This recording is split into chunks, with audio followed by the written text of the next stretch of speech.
Hi, this is ASDP ufologist Jody Brown from Arizona, and you are watching Alien Strand Podcast with host Donald Ledesma.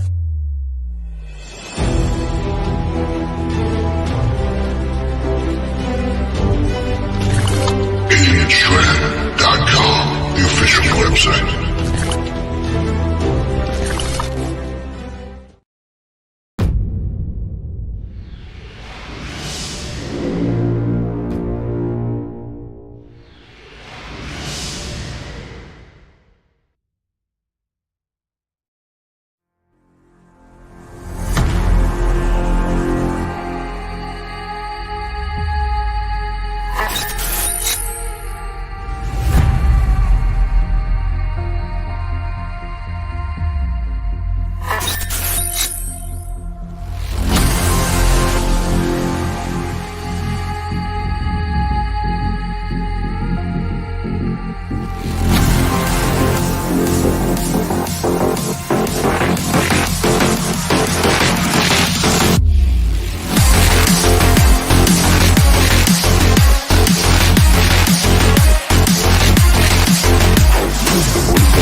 Hey, everybody.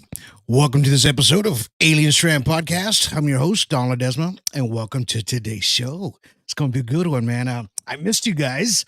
I haven't been on live for, I don't know, I guess since last week. I kind of just feel like, it needs to be done a lot more, you know what I mean? But right now we are live on Facebook, a bunch of platforms, right? We are live on YouTube. Thank you for that. We're live on X. We're live all over the place. And we are actually live on audio right now. So if you go to Spreaker, if you have a Spreaker app or even Spotify, I believe, it shows that we are live right now on this podcast. So thank you guys for joining me here today. I got a lot of good stuff to talk about today. And, I try to keep everything, interesting, right? Just try to keep super interesting for you guys because I know that it's a lot of information that I'm trying to put out to you guys all in one shot, right? So, but thank you guys for joining the show today. I really appreciate. And hey, man, I hope you guys had an amazing Thanksgiving. I hope you guys ate yourselves a bunch of Thanksgiving food, and I hope you guys are gaining weight just like my ass is. Oh, excuse my French, but that's exactly what's happening today. So I love pecan pie. Man, who don't love pecan pie? I mean, my wife bought this pecan pie, and she goes, "You want some pie? Want some pie?" And I'm like, no, yeah, no, yeah. And you know what? I finished it off. I polished it off today. I was like, you know what? I'm going to take those last two pieces, put some Cool Whip on it. Bam, it's over. So if you guys' refrigerators are full right now, it's time to start throwing that stuff away, all right? And give it to the dog, give it to yourself, get rid of it, be done. You know why? Because Christmas is coming. You guys are going to be starting making hams and all that good stuff, tamales, all that good stuff that's coming along, Today we have Sue Harrison. Thank you for watching tonight on YouTube. We have Ryan Keaton tonight on YouTube. We have, Sue Harrison again. Thank you. There's a lot I want to talk about tonight, and I couldn't do this without you guys. And, it's always my pleasure to put all this stuff out for you guys. But I'm excited. Can you tell? If you haven't got our Patreon, go to our Patreon. Come and join us, man. Just like Dr. Evil says, join us, man. It's $5 a month, and then we have a free one too. So if you join, you just download the Patreon app, right? And it's free. Just download it. Search for Alien Strand Podcast. Follow us there, or if you want to pay $5 a month to become a member, thank you for that. This helps go a long way, and it helps push these podcasts out to a bunch of folks out there. And we try to get as much information as possible to you guys, thank you, and a lot of perks come with Patreons, just being a paid member, right? So, we did have this last podcast called Lights in the Sky, and this one was with Miss Elizabeth Jeffries. There's a surprise at the end of that. So if you watch this episode on Patreon, we just put it out for free for everybody today. Okay. So it's actually, it was only for private members. It was up there for about 4 days. And I said, you know what? There's a lot of good information in here. I'm going to just go ahead and release this one to everybody. So I think we have like maybe 20 subscribers, the general free ones and, mixed together. But like, come on, let's get 100 in there, man. I want you guys to just follow me here, and, so I released it to you guys and I put it out for free. So if you guys are part of Alien Strand Podcast, they're on extras on Patreon. Join us there. Okay. So there's a free one there too. So, hey, everything comes with perks, right? So she came out in the middle. All right. So she's in the documentary, the first documentary, the middle with Mr. Terry Lynch's story out there. You know what? Guess what we did? We ended up, after we did the podcast, with Miss Elizabeth Jeffries there, I talked to Terry, I talked to her, I talked to a lot of people, and I said, you know what? I am going to go ahead, and just try to get as much help to you guys. And I'm giving a lot of shirts away for free. And there's a lot of nice perks in this Patreon deal. So please join us there on the Patreon. If you're watching today, if you're listening to us, we have some white shirts with some really cool designs on it with aliens and stuff on it. If you join Patreon with us there, I'm going to try to get you guys free shirts. I'm getting those made. Thanksgiving, a lot of things get backed up just like everything else, right? But, like I said, catch the middle. It's still on Amazon Prime without commercials, things like that. But we went ahead and added it. It's not just on Tubi TV and TCL channel. You can get it free there, but we actually put it on our YouTube channel, man. So if you go to our YouTube there on Alien Strand Podcast, search Alien Strand Podcast, please. And the only reason I did is, the only thing I asked in return on this, if you watch the film, please like and subscribe before you hit the play button. I really would appreciate that. And that helps go a long way, trying to get all this information out to you guys as much as possible. Now, this film, it's the first day I put it out, it's got over like 200 something hits, and I just got put it out there like a day ago, right? So it's doing very well. If you guys want to watch the first movie, The Middle, you can go to our YouTube channel. It's for free, man. Go check it out. I don't think there's no commercials on it right now. So go watch it right now. That's the best time to check it out. And we, like I said, me and Terry, everybody appreciates you guys for just kind of getting on board with that. Now, of course, The Middle 2, it's already uploaded to my sites of my distributor. I'm just getting the big okay to go ahead and put it on Amazon Prime. So you'll be seeing this film on Amazon Prime, The Middle Part 2, CE3. So get ready for that. You can check our trailers on there. Now, if you watch the movie The Middle on our YouTube channel, you'll see the trailer for this film. Okay, so make sure you go check that out and watch to the very end of the credits. I really like people to go to the end of the credits and check it out because it gives you a lot more information at the end. All right, please go do that. And we just, like I said, we try to do everything as much as possible. Follow us on Alien Strand Disclosure Project. They're on Facebook. We appreciate each and every one of you guys out there. We just try to get a lot of this information out, man.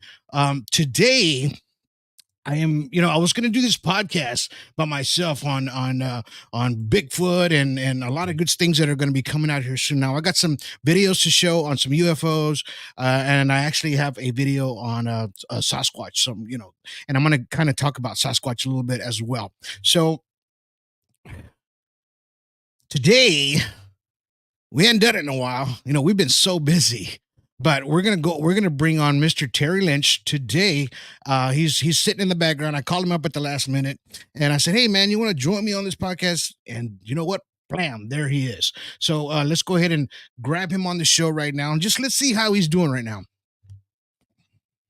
Hey everybody, welcome from the middle, Central Oregon. Right on, brother. Right on. Thank you for last minute thing with me and being on the show. Anytime. Yeah, man. I always appreciate you being on the show and chiming in on a lot of things that we have to talk about. Now, I've been wanting to talk about Bigfoot for a long time, because it's a subject that I kind of I enjoy, not kind of, but I do enjoy. And you don't see too much on it, right? There's not so much. You really have to look for things out there. And I went to a web page and I searched for recent Bigfoot sightings, right? Things like that. And it brought me out this huge map, right? And guess where this sighting map was located. That's right. Right Right. here in my neighborhood. That's right, brother. That's where it's at, right in Oregon. So, and there was so many recent Bigfoot sightings there. Now, have you had any information, or has anybody been out there, kind of giving you anything on Bigfoot since you were here since the last time we talked? Well, no, I really haven't heard much about it and my location in a while, but I do know that my location, remember the Wendigo Trail when we went up there? Right. That is a very big hot spot for them. It's all the way from what they call the Wendigo Pass, Right. which is over by Willamette Pass, and it goes all the way up to Mount Jefferson. And this in particular trail, which is also the Wendigo Trail, that would be the location that the Native Americans would put postings along the side, letting you know this is what's in the area. They called them the Wendigo. They called them Bigfoot. They they have different stories. When people saw it, they saw different things. Sometimes they'd see it with antlers on its head, and it was a cannibal, which is what we discussed in the middle one. Right. However, the entirety of the area, these Native Americans from here all the way over to Polina Peak and way beyond, they all have a different story about this individual, and they never leave the bones of their dead. You never see any more than a sighting of them, and if a person did manage to see this guy, they either got away or they didn't get away. Right. And the ones that did get away, we got stories about that. The ones that didn't get away disappear; they're gone. Wow. This is one of those things that when you're in the Northwest or even Australia, the UE, that's what they call them there, or the skunk ape of the South, or the abominable snowman. Right. This right here, this is something that's just as documented as every UFO that we've ever documented. Right. And there's people that talk about him everywhere. I'm looking forward to meeting one. And if you remember, I have my own security just for this reason. This is Exactly. why I have Yeah, this is exactly why I have the people that follow me, and they're watching when I'm looking up at the sky. I want to make sure that, like Jonathan Mitchell, is paying attention to what's around me, and it's also why that's why we all carry one of these things on us. We've all got a firearm, okay? Right. Exactly. And we don't carry little bitty ones. We make sure it's big enough to do the job. So we want to make sure that if this thing's not coming at us so friendly, and it's trying to kill us or trying to eat us or whatever its problem is, we want to be able to at least have a fighting chance against it. Now, keep in mind, every report, these things are 17 foot tall. So Yeah. you got to really think about this stuff. Yeah, they can be pretty big out there. Now, well, this picture that I have, people that are just listening tonight, and they're not watching, we have a photo of a Bigfoot. It looks like an AI photo. The one in the center is an AI. Yeah, But that's it. but the massiveness of it is, to me, that's pretty darn close. Like what we usually see when we see like real Bigfoot photos, things like that. Now, the one on the left of it is a recent photos that I started posting on Alien Strand Disclosure Project, and I even put it on Alien Strand there. It seems to have like a dog man kind of look. It's got the face almost looks human in a sense. It looks like a Hmm. dog, basically like a dog, but with almost a human looking face. Now, the hands in the bottom of they don't look like paws; they look like hands. It has actually 5 fingers. Now, Hmm. when I want, and a lot, and this one is iffy or Annie.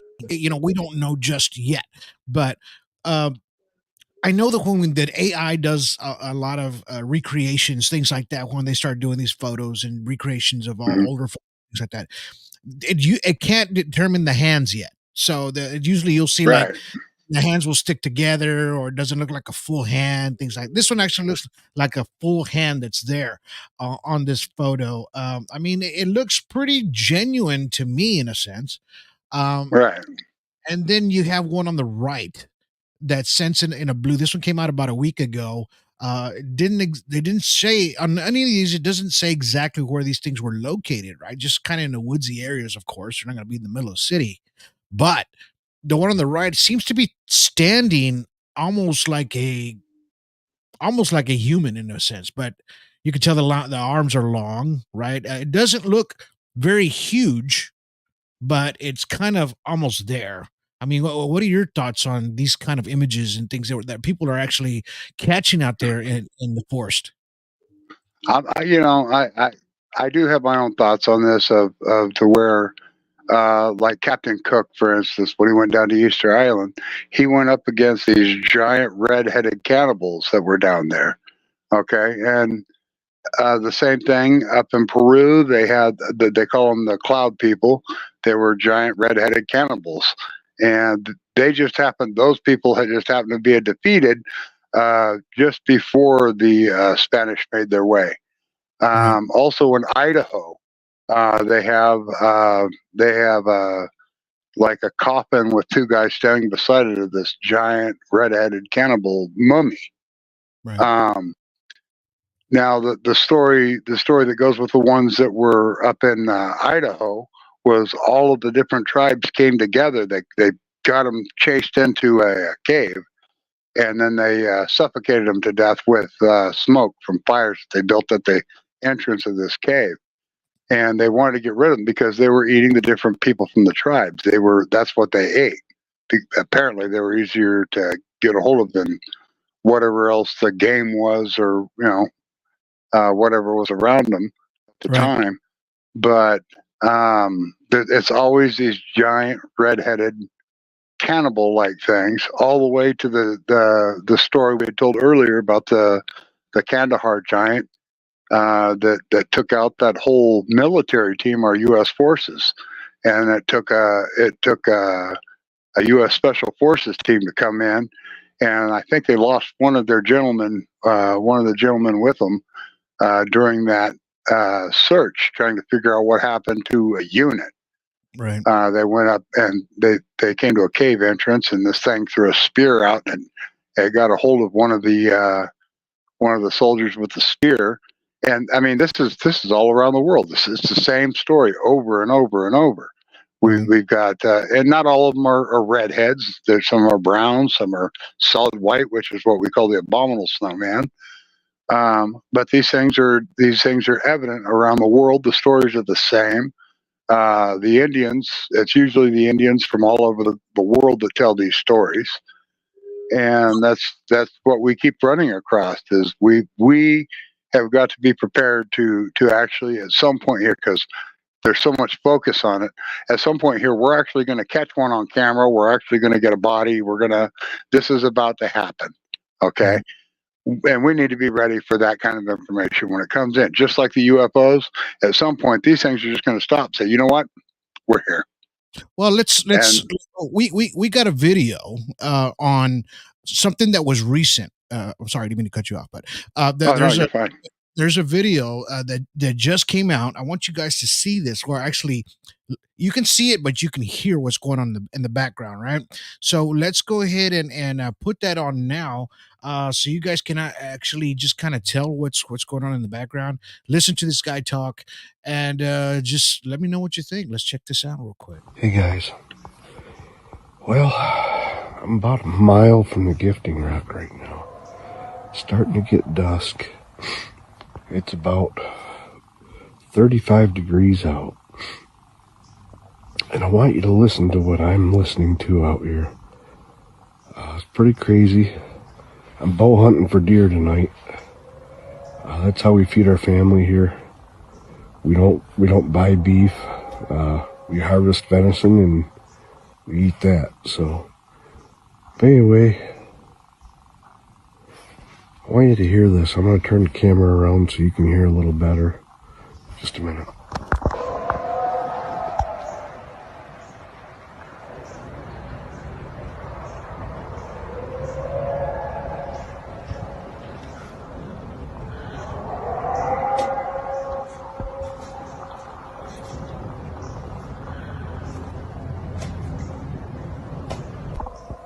like I said, I'm quite a long ways away from the gifting rock. So why are we hearing that out here? A mile away. I'm going to try to ask the farmer that owns this property if he's ever heard this sound before. Well, I take that back. Funny story. And that did not come out on a Bigfoot site, anything like that. This came off of a hunting uh, uh, group that's out there, right? So I want you guys to understand what you were hearing out there, the background, the howls. Now, to me, the howl had like a lot of strength behind it, so it sounded like something huge, something big that was pushing the air. Whatever it was, it's massive because it's not just a howl. It's like it's like something that's like the octaves are just totally deep and heavy, right? To where it's getting out there. Now, the area to me kind of looks like Tennessee, somewhere in that area. It's possibly that's what we're looking at. I mean, what are your thoughts on that sound, the sounds that he was hearing there in the background? Well, that's the type of stuff that we listen for when we're up on the top of the volcanoes. We're trying to hear all the different noises. Sometimes we'll hear a bear. Sometimes we'll hear cougars. We've actually been waiting to hear that type of noise because of the location that we're at.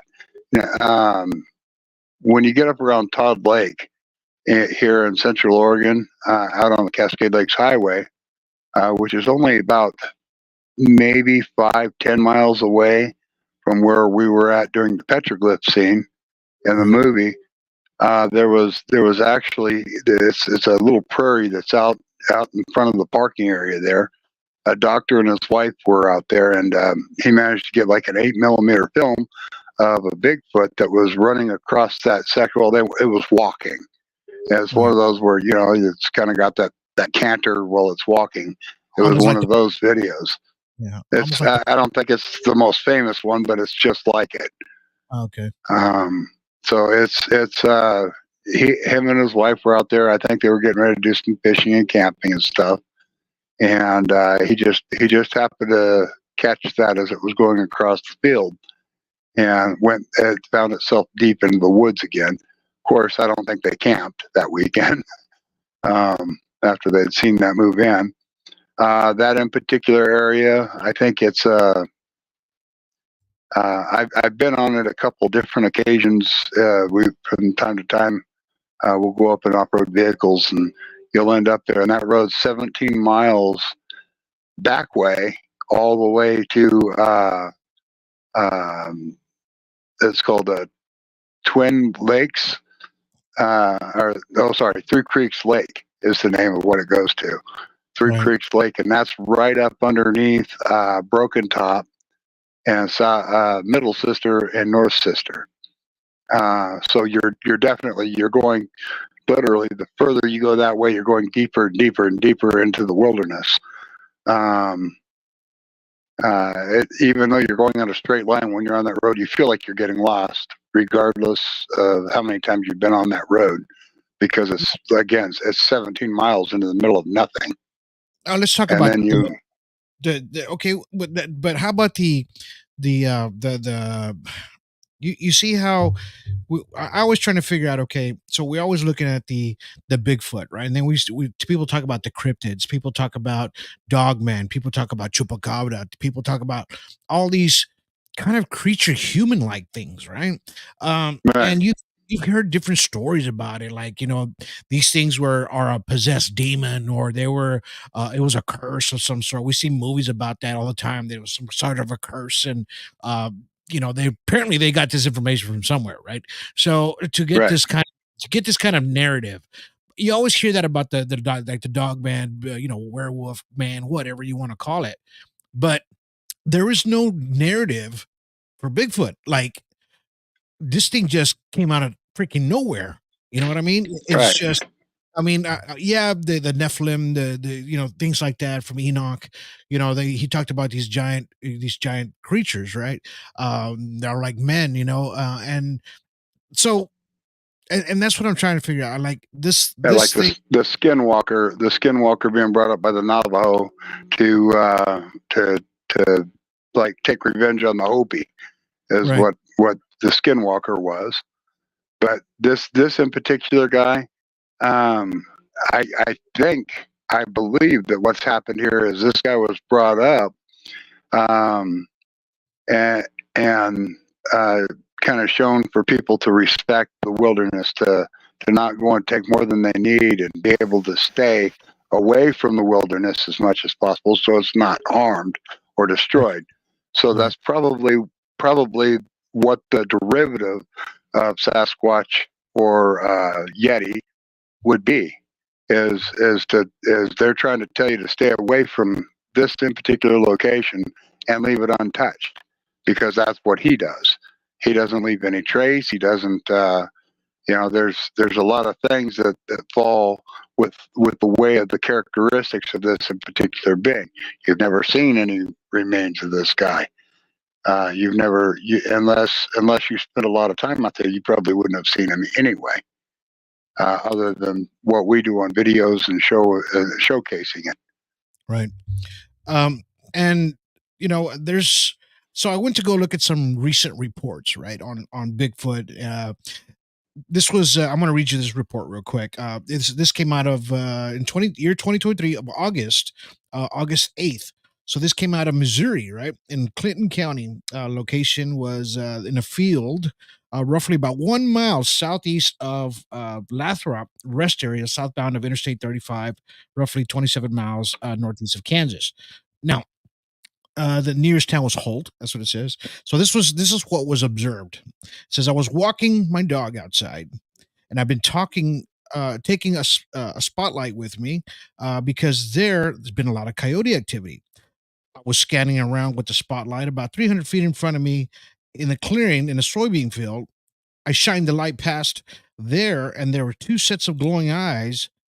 So I shined it back from the perspective that these eyes were at least 7 feet tall.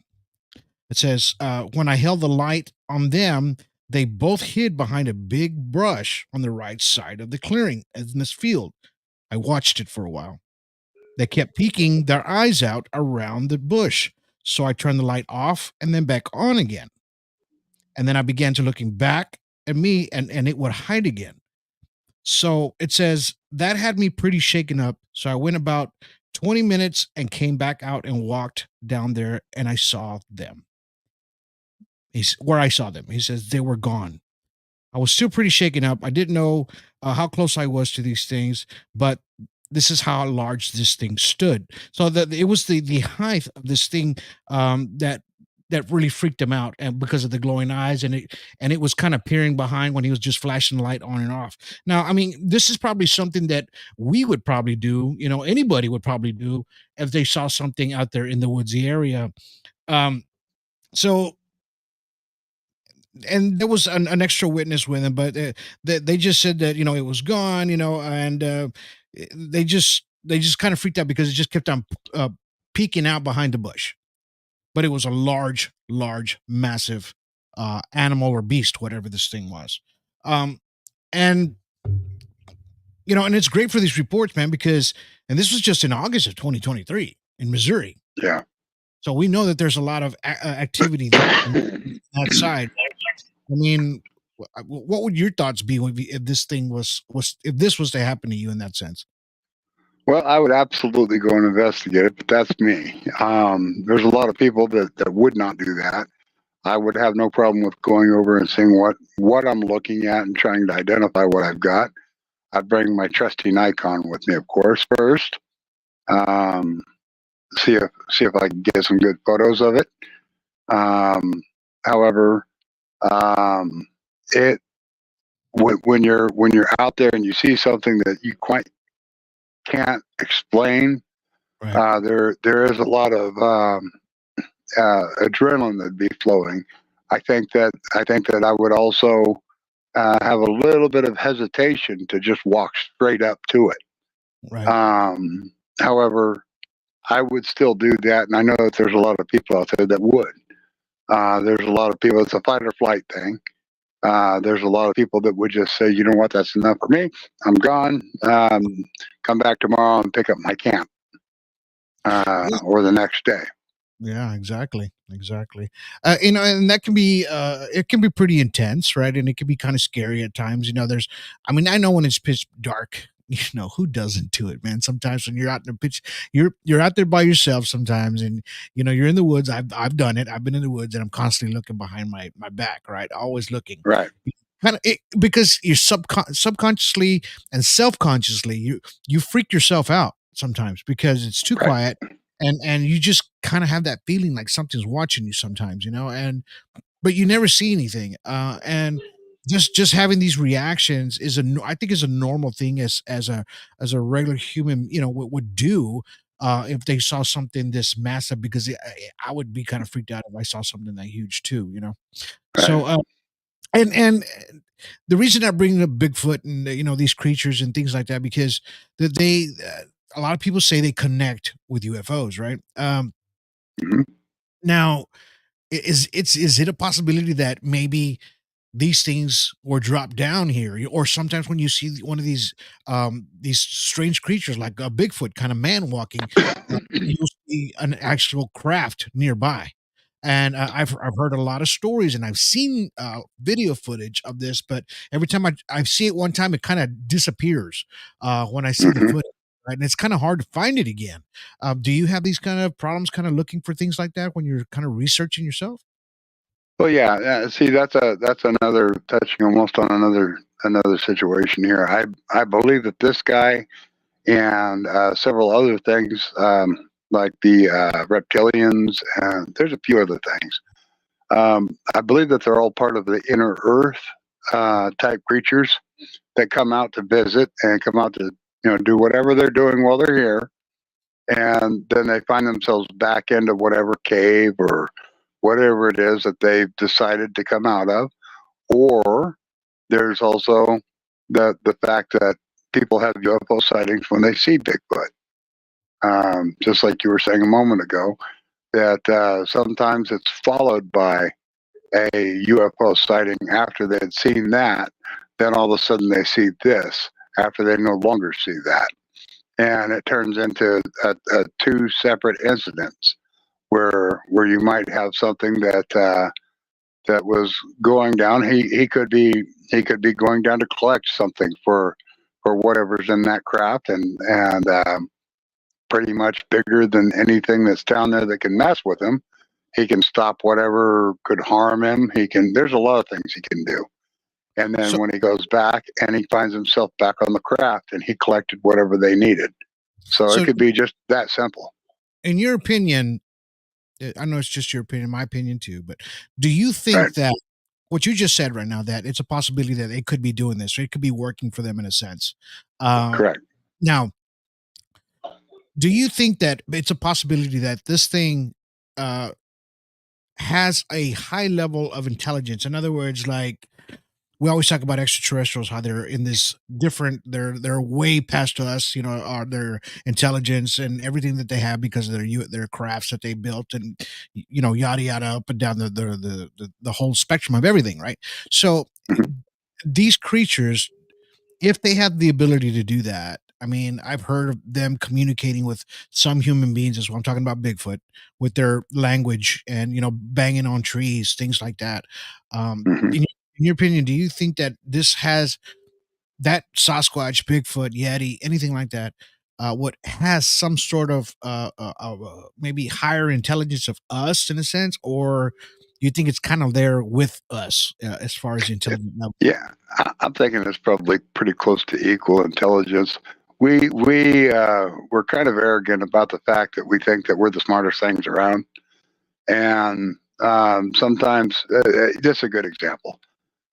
You got a dog. You got a dog that's sitting there, and sometimes it'll look at you and give you that look of, "I know what you're up to," or I'll, or you can be getting ready to do something bad to the dog, and I'm like, "No, you're not," Right. The same thing with cats. Same thing with hell, lizards. Even look at you with the same kind of look. You you got to give credit to these animals, to the fact that they have the ability to think for themselves and people don't. People just look at it as like, well, it's an inanimate freaking object. These things have minds of their own. Some people won't ride a horse because it can think for itself. Okay. Exactly. This is something that we've got to remember. We're not all of get out on intelligence. And otherwise, we'd already know what the hell these craft are, or we'd already know what the hell's further out there. We're still learning just like a parrot to speak. You know what I'm saying? Yeah. We aren't any smarter than anything else that's on this planet. We're a learning organism that's just like anything else that's learning. Monkeys, all of it. It's the same. We are just as smart as anything else. Exactly. And like I said, I think it was on Joe Rogan. He shows that how these primates, like an orangutan, got a spear and he went to the water. He was fishing, so it learned how to do that. Right?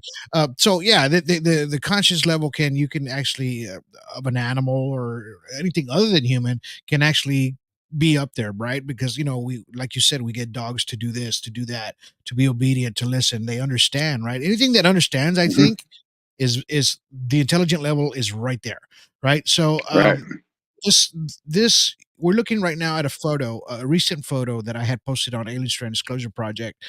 Came out there in the web. This was a recent photo that somebody took at night.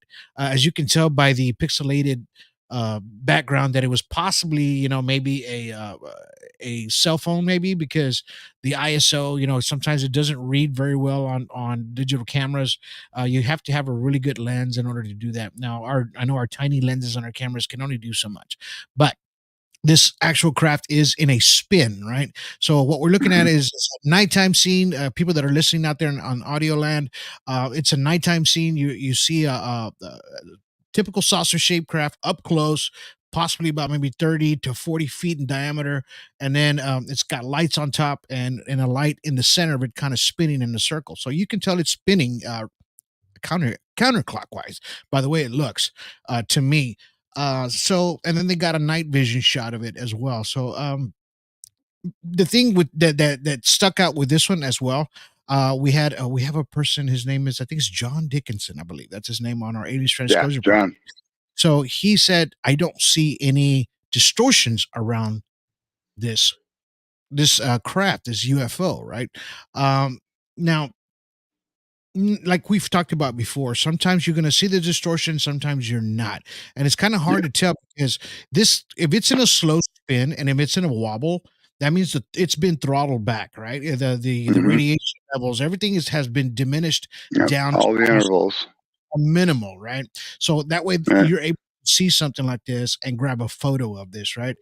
You're not always going to see the electronic magnetic field around this thing, but not necessarily, and I don't want to say it's CGI because or AI, because AI I think would have put it in a more sharper image if it was AI, and it's not. It's distorted. The image is distorted. Like you can tell there was motion behind this image. So what do you think about that?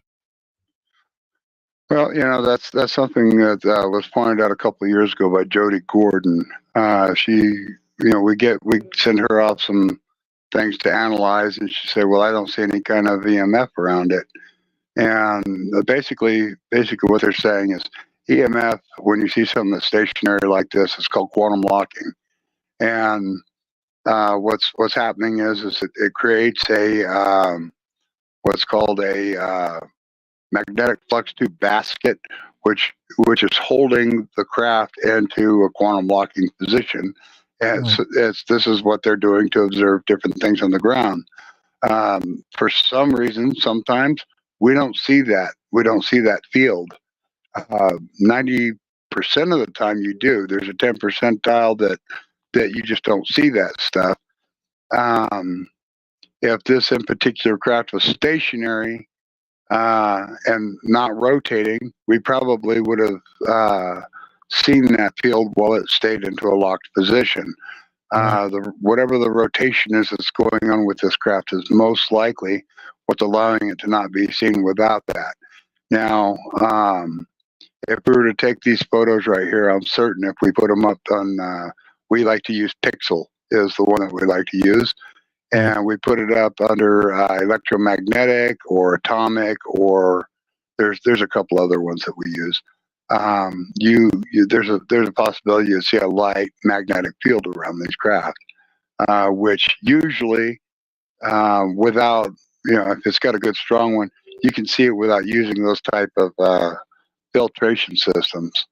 Right. But this in particular one, I'm not seeing it either. And I'm willing to bet, however, if we had Annabelle Quiones, or even Chris Hamill, yep. Yeah, I'm certain that we would see a light magnetic field around that craft, even if just ever so slightly, especially right. because the statement is that these were stationary. Well, Jody Gordon uses one. I don't know if it's V2 Art. I can't remember which one it was exactly. Yeah, but she likes that gold stuff. She has a filter that puts things out in a gold. Right, and I was just going to say that gold filter. She says every time I use that gold filter, it doesn't do me wrong. So it's like it grabs me. I know when it's real and I know when it's not. She can already see it, and she's how she does it. But we have an actual we have a video that was floating out there. Now this is going to be kind of hard to see, but it's at nighttime. There was some kind of a lightning storm. You can hear like the thunder in the background. There's a lot of flashes, but you can see this craft in the center of the frame, right? And then towards the end of the frame, you'll see it change into a different color. Now let's check this out real quick, and then let's just see what you guys think. Here we go.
Yeah.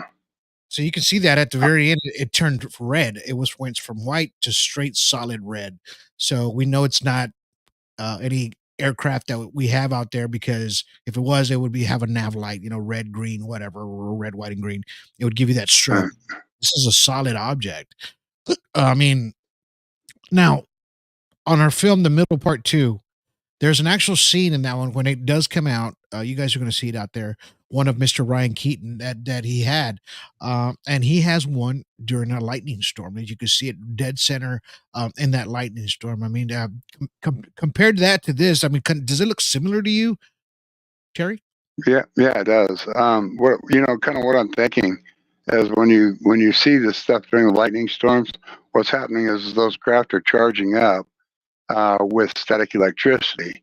Of course, when the Earth rotates and you've got clouds, it creates a static electricity with Earth rotation. The clouds moving in the opposite direction of it's what we call a jet stream. Right. The Earth is rotating in the opposite way, and what it's doing is it's creating that friction between the things, between the Earth, where you've got, I believe it's a negative, and the sky that's got the positive, or I might even have that backwards. But what happens is it releases the charge, and it releases the charge from the ground up.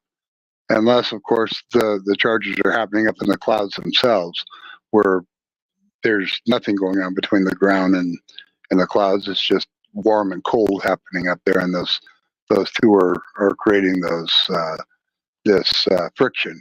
Anyway, I believe that these craft are charging themselves on static electricity as they go over the top of us. When we were out at Hole in the Ground this last week,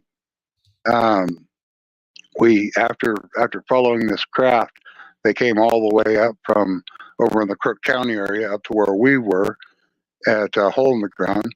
Um, After we were done doing the filming, because it simply got too cold. We were at 28 degrees. And Right. so we went back over to a campsite to try and warm up the fire, and we had a heater buddy that was between us. Um, we ended up, first off, we had a V shape of bright red lights that went over the top of us, and we were very interested in that because there was nothing flickering. And Right. then we had directly over the top of us, came from over top of Belina Peak, was a blue craft that was the exact color of the blue laser that we were shooting up. And I put an example of this out as a post. And I put it out on ASDP's site so people could see what was going on. I think I put it out on a couple other locations. But I wanted people to see the craft that was above us and also the blue high-powered laser that we were using. That blue high-powered laser, we were tracking this from about 65 miles away, and we were very capable with this high-powered laser that we had, and we were able to put this laser on each side of this craft, and the craft would stop, in the direction it was going. It didn't want to touch the laser, and then we weren't pointing directly at the craft. We won't do that to any craft. Point directly at them. We put it on one side of it. It stopped. And then we put it out, it would start to move away, and we would put it on the other side, and it would stop. And then it would start to drop down. We put it underneath it, and it would start to raise up. Well, once it finally started to raise up, it tried to move straight towards us, which Uh-huh. again was about 65 miles in distance. And we were able to see this from a long ways off. Now, keep in mind, this whole location is all cattle mutilation location. This is what the sheriff's department is trying to get answers to, as so as U.S. Forestry Enforcement, Bureau of Land Management Enforcement. Sorry, they're the ones that take care of where we're at. Anyway, we were out in that location, and we were getting this thing to interact with us. And I'm sure that there's other people that have the same type of encounter. Right. This is what they call the CE5, I believe, where we're Yeah. actually having an interaction happening with the craft. So Right. anyway, so it changes color. They change color just like you just showed a moment ago. That went from a flashing, all of a Yep. sudden it turned bright red, and it Exactly. stayed red. So Yeah. that's what we had. We had something that it went from the orange fire in the sky, it moved along the side of us, and finally, when it did come to the side of us, it started flashing almost like it was a aircraft that would be coming from like an airport or something like that, and then it disappeared. And then when it disappeared, it came right up over the top of our camp and whoosh, real big. And of course, we put the lasers out again, and that's when I was able to start getting a video on it. And after it sat stationary for a while, I believe it was trying to act like it was a star at this point. Yeah, I've seen them do that too. When you start doing the laser thing, because I think Danielle Heathcliff, she puts her laser out there, and and it reacts with that as well. Now this I've just put this photo out. It's a brand new photo out. This is a brand new Tic Tac. It's kind of like a cigar shaped Tic Tac that it was just recently came out on the web. Now I did put it on Well, Alien that's a Strand big one. Disclosure Project, and I did put it out on Alien Strand as well, and on different groups. Now, what we're looking at here is at night. This is a night shot, as you can tell. Somebody's camera actually did a really good job at a distance picking up this craft. It looks like a good, I don't know, maybe mile up in the sky, maybe a Hmm. little, maybe a quarter mile or half a mile actually. Hmm. But once you zoom in and you crop it out now, you can see like there's three or four craft behind it, and then there's one in front of it on the left side of it. So you Right.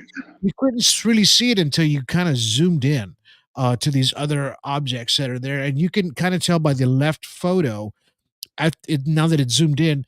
you can actually see a distortion around each one of those. Now, if it was a star, it wouldn't have a distortion like that. These actually have little round distortions, electronic magnetic field distortions around it. Now, the large craft, now, if you look at it, it has the two dots in the dead center, the one on the left side and one on the right side. So we're looking at like a cigar shaped craft. Now, for this thing to show up in the sky that far away, and you're able to zoom in. Now, this thing is huge. It's freaking huge. Yes, Uh, it is. it has to be, man. It has to be at least, I don't know, maybe 8 to 10 school buses long, maybe. It's a possibility. But if you notice on this craft, I'm not know if you're looking at the picture on the left, it has the little bright light on the right side on the right side of the craft and on the left part of the Mhm. craft. Now, this is the exact same signature. Now, remember those photos that came out in China, by the Chinese airport? It was an actual UFO craft that was actually hovering over the houses. It was hovering over everything, and it was actually shining a beam, like a straight line beam, over Mhm. the houses, the general area. They took so many photos of this thing, right? Colored photos, and they were really up close and looks almost exactly like what I'm looking at here when I'm looking at this photo. Do you see the similarities to what I'm looking at here, Terry?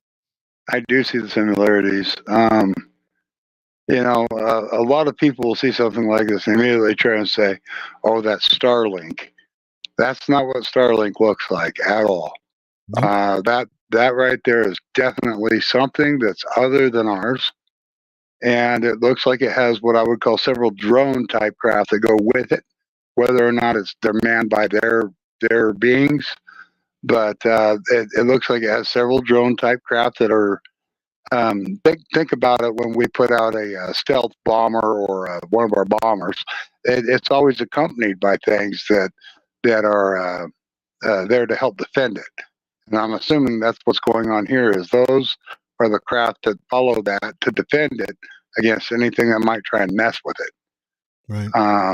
So Exactly. that's another thing that we'll probably end up touching on later. And when you see different types of craft out there, there was one that Tino Gallegos had from down there in the Phoenix, Arizona area.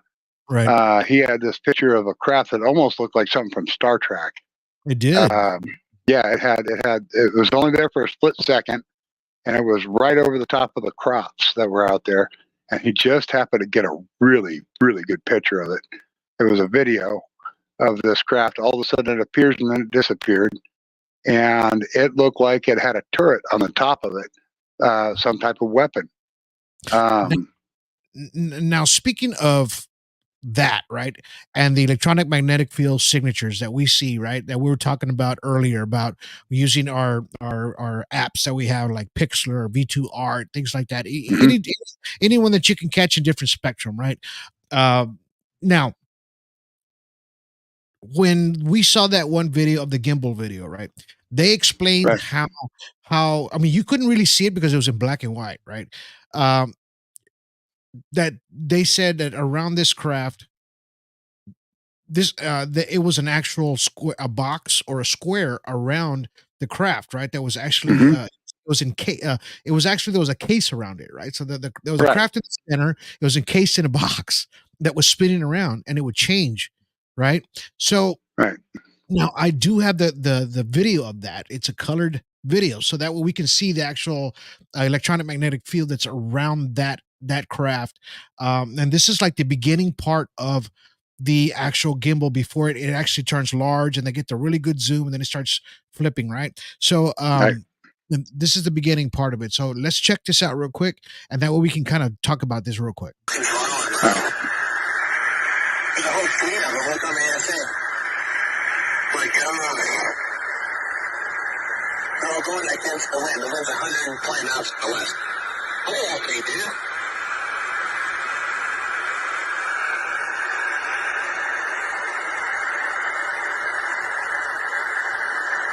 That's not how nice one, is it? It's not. I do know that. Well, it's another thing. It's rotating.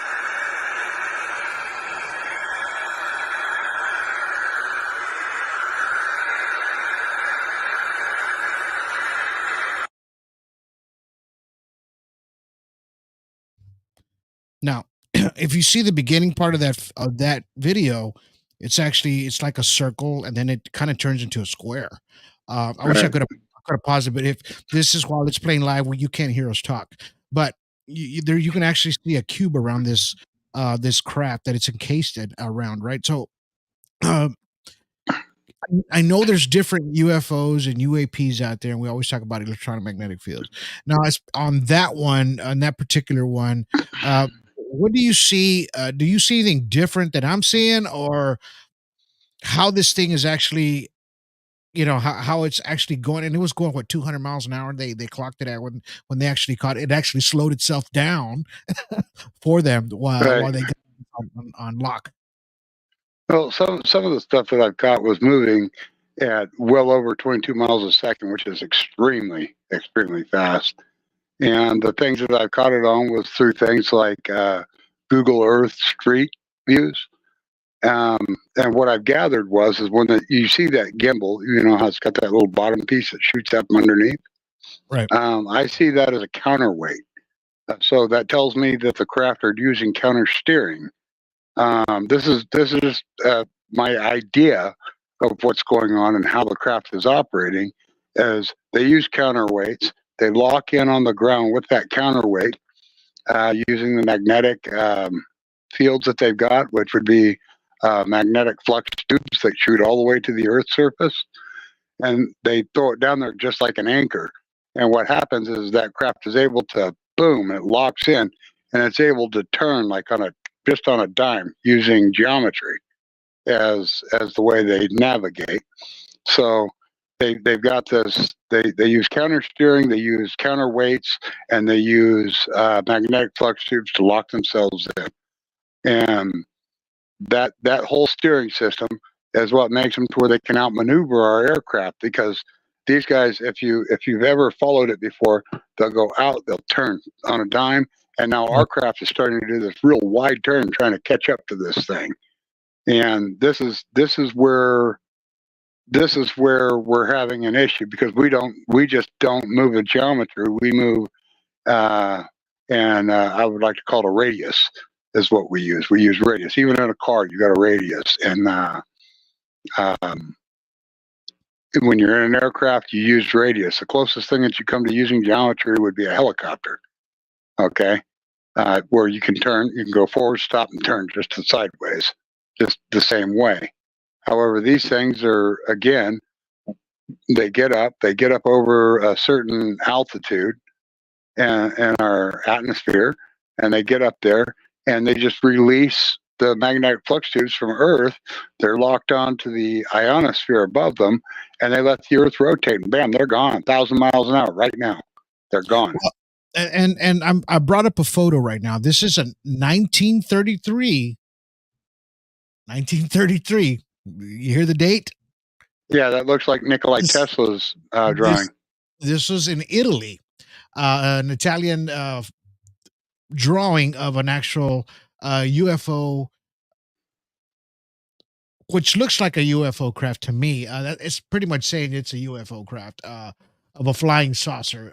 So it's saying that it's Acorn Taurus, and it's an actual sketch drawing.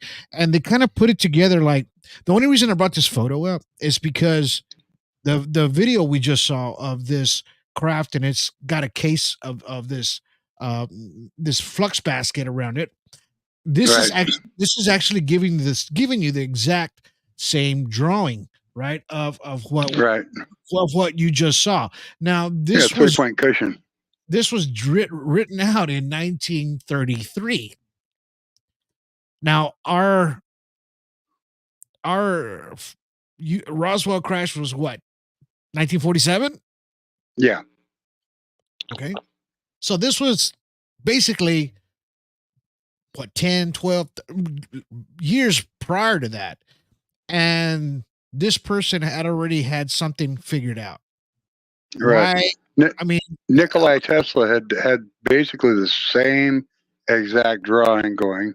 He had the plans drawn out of one and how the craft would work. This looks almost identical to what he did, to me. Yeah. But what I'm trying to say here is, And the same time frame, by the way. I'm questioning this. I'm questioning everything, right? I question everything. So that's me. I'm the questioner guy. Um, how could they have this already in their thought process of having an actual drawing of an actual UFO if they hadn't seen one, or one hadn't been landed there, or they were in close contact with extraterrestrials prior to that Roswell crash? I do have a thought on that. Okay, so my imagination kind of went wild after I had my eye to eye contact. Mhm. And I kind of already had an idea after I'd seen the craft in front of me on how things worked with them. It was like all of a sudden everything, all these things just started making sense. And I'm willing to bet this individual, from what I'm looking at, the individual that had drawn this, most likely had an eye to eye contact event with whoever was on one of these craft, or possibly out in the field. Um, it seems like this information transfers. Right. Okay. So whoever probably drew that, I'm certain that there's a backstory somewhere where they may have been out in the field, or in my case, I was in the middle of a big city when I saw what I saw. Here I am out with all this wilderness around me, and my event took place in the city that just happened to be in the middle of all that wilderness. Right. So it could happen anywhere. I mean, you could be at the top of a building in New York City. You could be out in Bend, Oregon, which is what my case was, or you could be like Nikolai Tesla, who made it a point to go to Colorado. He found a spot in Colorado where he was able to do all the experimentation that he needed to do without being interfered with. And I believe he was in contact with this type of thing. And then he also drew up the same exact type of craft. These are things that most people that's had some type of contact would tell you that this is exactly how it looks and probably how it works. I feel that whenever you see something like that, I've mentioned this more than one occasion. You see how it's got 3 points lit up in blue? Yes. Okay, so that's telling me that this is doing the 3 points of cushion, and that's the magnetic flux tubes. Okay, that's also creating the basket that goes around the craft, but at the same time, it's got the 3 points of cushion. And what happens is the craft will tilt, right? When it's moving along, you always see it tilted in the direction it's going.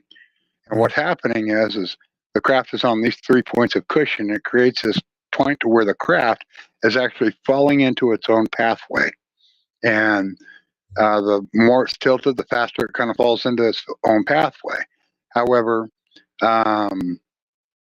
when it really wants to pick up speed, again, I said the D1 sharp hypothesis, which is my hypothesis. What it does is it shoots the D1 sharp down onto the Earth through the magnetic flux tubes, and when it wants to move faster, it picks up the intervals of D1 sharp and it moves faster, kind of like a footprint, as it's moving along. And if you pick up the intervals, it moves a lot faster.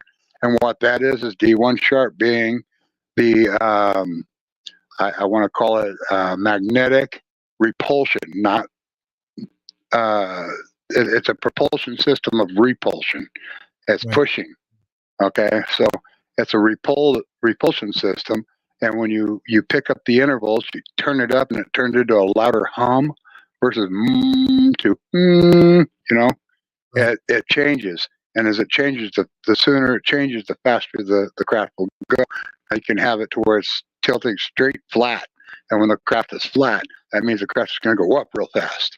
And we've seen that in several videos where the craft just, and then disappears straight up. Or sometimes you'll see the craft just disappear off this direction or that direction. And what it's doing is every time it gets ready to go whatever direction it is, you'll see it tilt towards that direction and it's gone. Okay. Well, let's show one of that has actual momentum. Now, I love this. I love this video, and you do too. And it's in our movie. So this is one of Jody Gordon that she shot. I just can't get it. Is it the spinning one? The one that's going up through the clouds spinning? Yeah, that's amazing. This one's going to have motion to it. Now, if you've never seen this video, go and watch our movie, The Middle, the whole story. But you're going to get an actual longer visual of it right here. So let me go ahead and show that real quick.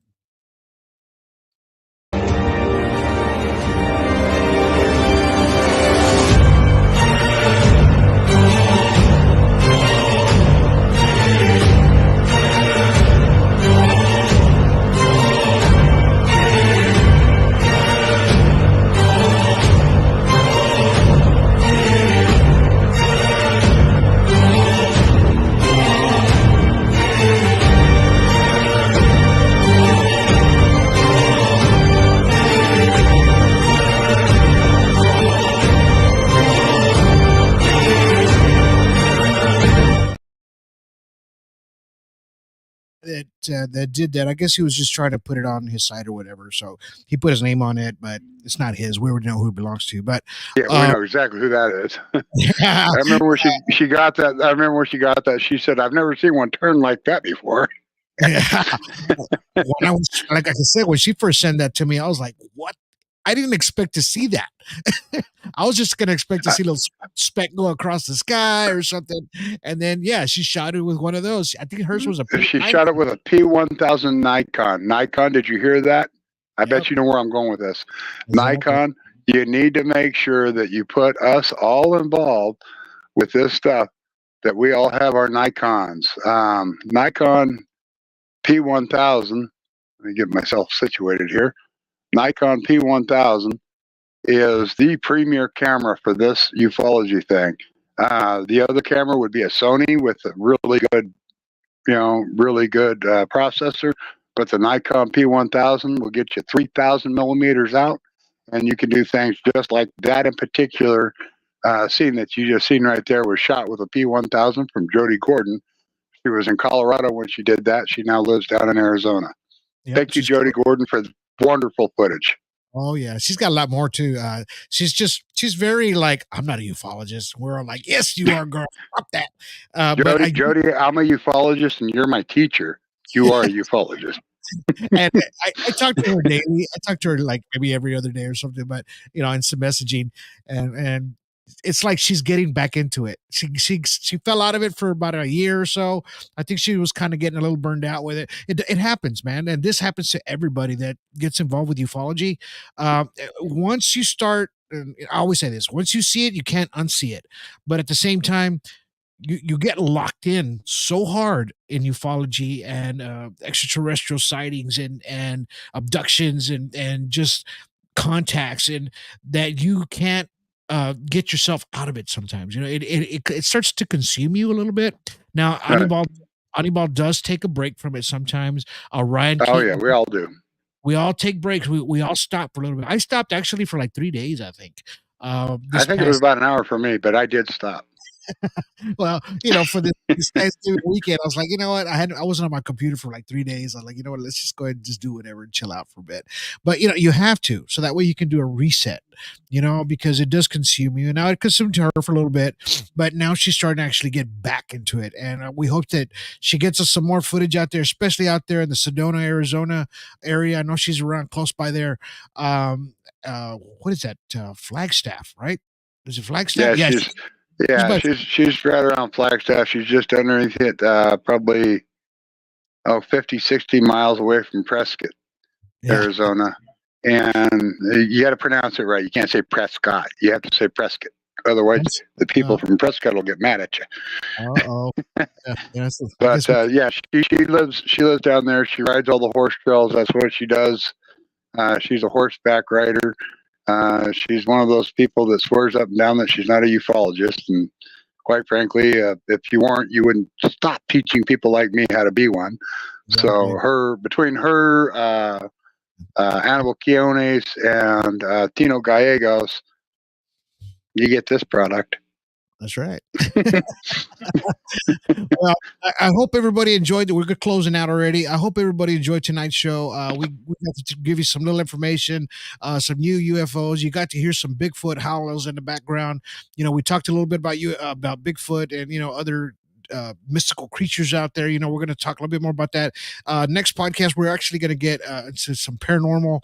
I'm going to bring out some more paranormal stuff because we do that as well. And I know you guys want to chime in on paranormal because it is a big thing too, as we do now. We just don't do UFOs. We do everything of the unknown. So Terry, thank you for chiming in today. We appreciate you, brother. Thank you for the film. It is on YouTube now. You shared the hell out of it out there. You got in trouble for it, but it's okay. Every time. But it was an amazing story. Everybody's loving it. If you watch it on YouTube, it's free right now on YouTube. We'll have it up there for a short time. Check it out. Give us a thumbs up. So hit us a subscribe button there on our YouTube page on Alien Strand, so that way you guys can see more content. But Terry, thank you for being a part of the show today. I appreciate you, brother. And I hope you had a really nice Thanksgiving, man. I did. And hey, you know what? I want to remind everybody that disclosure starts with your story and respect. Come see us at ASTP, and we will listen to your story. We'll respect your story. And if you feel the desire to come join up with us, well, we might just make you into somebody that's an association to ASTP. Everybody, I hope you have a wonderful night and a great Thanksgiving weekend. Right on. Well, all right, brother. We'll catch up here shortly. Hang around in the background, and we'll chat a little bit more because that's what we do. All right, guys. So I hope you guys enjoyed today's show. Ryan Keaton, David Aleph. We have Facebook users out there. Everybody's watching tonight. We even had Michael Beavers from UFOs over UFO. Go to his Facebook, give him a like and subscribe as well, and on his YouTube as well. He did do a review on the movie The Middle Part 2. He was able to see it before everybody else did. Just a pre-screening. Only a certain people got to watch it. It is coming out soon, so be on the lookout for The Middle Part 2. But remember, we're on 26, 27 platforms here on audio podcasts. You can even ask Alexa to play you some Alien Strand podcast. You know what? Google. Go to your Google and say The Middle Cascadia Guides and type that in. Type in Donald Ledesma, type in Terry Lynch. I guarantee you on Google, you're going to see our beautiful faces on there. And because of this awesome, amazing documentary that we made. And the second one is going to blow you away, guaranteed. So I hope you guys, that's going to be coming out soon. I'll let you guys know when that film is out on Amazon Prime. Once the second one is out, please watch the first one. You have to watch the first one, man. Go watch the first one before you watch the second one. Once the second one comes out, you're going to see 2 more after that. All right. So we're going to be busy for the rest of the year of 2023, 2024. So thank you guys for just sticking around today, hearing us ramble a little bit, talk about Bigfoot, talk about everything. Really appreciate all you guys tonight that chimed in on live as we are right now. We're live on Spreaker as well on the audio side. And I know you guys are probably driving late at night with your families. Be safe out there. Be careful. I know it's a busy holiday weekend when you come back tomorrow or tonight. Be safe on the road. Keep your eyes in the skies as well. But if you see something, pull over on the side of the road. Get out of the way from all the other traffic. If you have to stand outside, take your photo, take your picture. Don't do it from inside the vehicles, because we're going to get smears, smudges, and reflections from your dashboard. And that really is crappy when we try to figure that out, man. But we love what you guys are doing. Thank you guys for sticking around and hearing me ramble a little bit. But, just thank you for being here today. We appreciate each and one of you. Remember, everything on these podcasts, I do post links to everything on the audio and on the video when you see it on YouTube and on the other pages that you watch. All right. So until then, you guys have yourselves a good day. Have yourselves a good evening. And have yourselves a good night.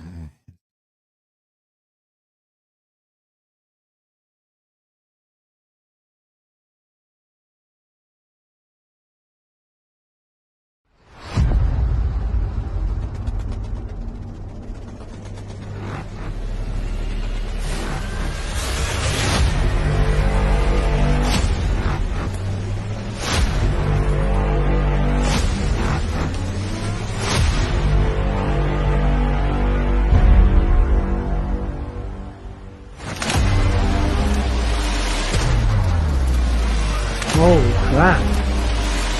I believe it was 5 separate craft. That's some straight UFO shit right there.